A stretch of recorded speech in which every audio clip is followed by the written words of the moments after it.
আমরা আর কতদিন এভাবে খুঁজে বেড়াবো? আমাদের কিন্তু মাথা খারাপ হয়ে যাচ্ছে, তাড়াতাড়ি খোঁজো ওকে দাদা।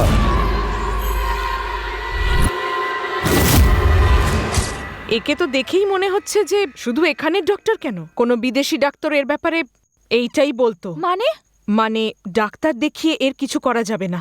একে কোথায় নিয়ে যেতে হবে আর এর সাথে কি করতে হবে সেটা আমি জানি। আপনি যা বলছেন তা ওর সঙ্গে শুধু আজই ঘটেনি, গত 6 দিন ধরেই ঘটছে। 6 দিন ধরে আমরা শুধু কেল্লাতেই চক্কর দিচ্ছি পণ্ডিত। আর মাত্র 7 দিন আছে, জানি না কি হবে। তুমি একটু চুপ করবে? বাবা, এটা কিসের জন্যে? তার কারণ হলো গত 6 দিন ধরে খুব শক্তিশালী একটা আত্মা প্রায়ই ওর শরীরে প্রবেশ করছে,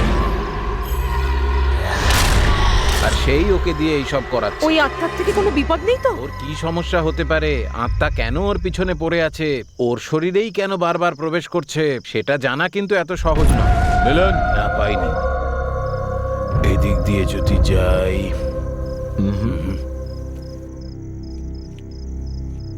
নাকি এদিকে আছে, আমি খুঁজে পাচ্ছি না কেন। হ্যাঁ, এখানেই কোথাও আছে। শুধু এখানেই নয়, যেখানেই যাও না কেন এই রহস্য কিছুতেই জানতে পারবে না।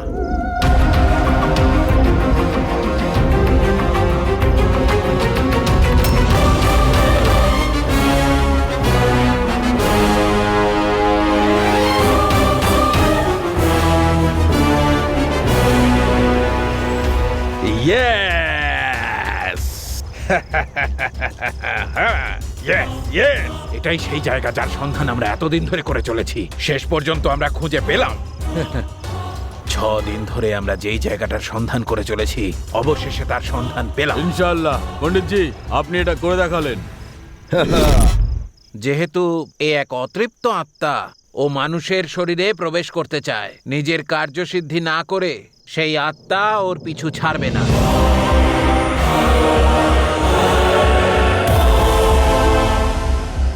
তেরো দিন ওই আত্মা ওর সঙ্গে থাকবে।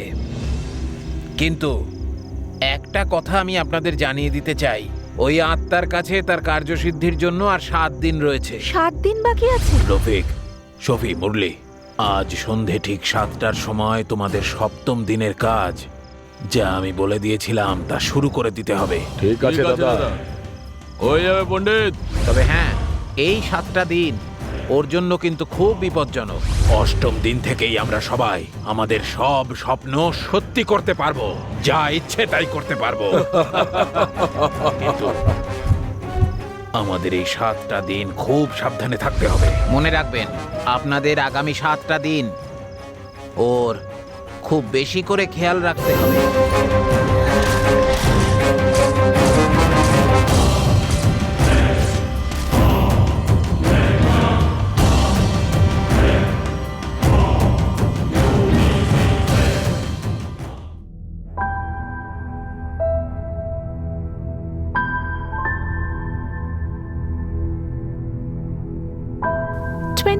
সেঞ্চুরি একটা মেয়ে হয়ে তুই কোনো একটা বাবার উপরে বিশ্বাস করছিস? 6টা দিন তো শেষ হয়ে গেল, আরো 7 দিন বাকি আছে। এই যে 13টা দিন ওর পেছনে একটা আত্মা পড়ে থাকবে, এইসব বাজে কথা ভেবে তুই নিজের মাথাটা খারাপ করছিস। তোর বুদ্ধি বলে আর কিছু বেঁচে নেই। মার্কেটে আমি যেটা নিজের চোখে দেখেছি সেটা যদি না দেখতাম তাহলে এতটা চিন্তিত হতাম না আমি। আর ওই দিন ওই হায়দ্রাবাদের ক্লায়েন্টটা ওর বিরুদ্ধে কমপ্লেন করেছিল, কিন্তু আমি সেটা মানিনি। ইনফ্যাক্ট আমি বসকেও কনভিন্স করেছিলাম। কিন্তু জানি না কেন আমার কাল থেকে ওকে নিয়ে ভীষণ ভয় করছে। দেখ Suchi, it may be a psychic vibration. এটাকে নিয়ে আর আপসেট হয়ে থাকিস না। আমরা সাইকিয়াট্রিস্টের সাথেও কনসাল্ট করেছি, কিন্তু উনি বলছেন সবকিছুই নর্মাল। যদি কেউ কোনো মেয়েকে বিরক্ত করে, এটা খুব স্বাভাবিক যে তার বয়ফ্রেন্ড তার নিজের চোখে দেখে এগুলো সহ্য করতে পারবে না। আর সেই জায়গায় দাঁড়িয়ে যারা তোকে বিরক্ত করেছে তাদেরকেও খুব বাজেভাবে মেরে থাকে, তাহলে তাতে ও ভুল কি করেছে? তুই এডুকেটেড হয়েও এইসব নিয়ে ভাবছিস? যদি ঈশ্বরের মতো পজিটিভ এনার্জি থেকে থাকে, তাহলে শয়তানের মতো নেগেটিভ এনার্জি হতে পারে না? আমার ভীষণ ভয় করছে জ্যোতি, আমি ওকে যদি হারিয়ে ফেলি। রিল্যাক্স সুচি, যদি তোর এটা মনে হয় যে কোনো আত্মা সম্পর্কেও সমস্যা আছে, তাহলে নিশ্চয়ই এটার কোনো সলিউশন হবে।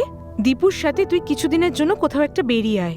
এনভায়রনমেন্টটা চেঞ্জ হলে তোর এই ডিপ্রেস মুডটাও নিশ্চয়ই চেঞ্জ হবে। আর যদি বাইরে গিয়েও কিছু না হয় তাহলে? কথাটা তো সত্যি। তুই একটা কাজ কর, এদিকে ওদিকে ঘোরাচ্ছে আমার আঙ্কেলের একটা আয়ুর্বেদিক সেন্টার আছে, যদি ওখানে নিয়ে যাস তাহলে ওর ট্রিটমেন্টটাও হয়ে যাবে আর তোর মুডটাও চেঞ্জ হয়ে যাবে। আর যদি তুই হ্যাঁ বলিস, আমি এক্ষুনি ফোন করে সব অ্যারেঞ্জ করে দিচ্ছি। ঠিক আছে। কাম অন সুচি, সব ঠিক হয়ে যাবে। চল আয়।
ও তুমি? কি হয়েছে দীপু, তুমি এত ভয় কেন পেয়ে আছো? কি বলবো তোমাকে সুচি, কেউ যখন দরজায় কলিং বেল বাজায় তখন দরজা পর্যন্ত আমার খুলতে ভয় লাগে। অদ্ভুত আওয়াজ আমাকে প্রত্যেক মুহূর্তে বিরক্ত করতে থাকে। যদি এইসব চলতে থাকে তাহলে সত্যি বলছি আমি পাগল হয়ে যাব। প্লিজ প্লিজ আমাকে হেল্প করো সুচি। আরে পাগল, যতক্ষণ আমি আছি আমি তোমার কিচ্ছু হতে দেব না। Don't worry, I am with you. I love you Suchi, I love you. I love you two.